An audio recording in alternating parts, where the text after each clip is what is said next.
the war in Ukraine rages on, even as financial support from the West against Russian aggression is waning. This weekend, the Biden administration and Senate negotiators are trying to strike a deal on that, as well as on new border security. CBS's Willie James Inman is following it all from the White House. Good evening, Willie.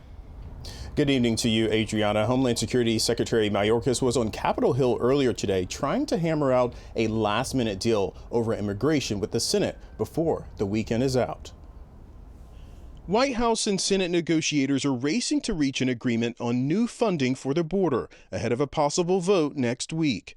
The framework would be part of a multi-billion-dollar supplemental funding package that includes military aid for Israel and Ukraine. Ukrainian President Volodymyr Zelensky's in-person appeal this week did little to influence House Republicans to move forward on $61 billion in military aid. GOP lawmakers remain opposed to Ukraine funding without significant changes to immigration policy, a major issue on the campaign trail as well. On my first day back in the White House, I will terminate every open borders policy of the Biden administration. President Biden says failing to pass funding for Ukraine would be a gift to Russian President Vladimir Putin.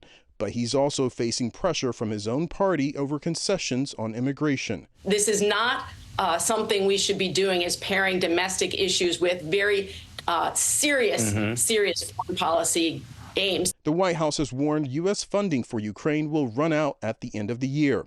And with the House on recess until January, there is almost no chance of progress this year.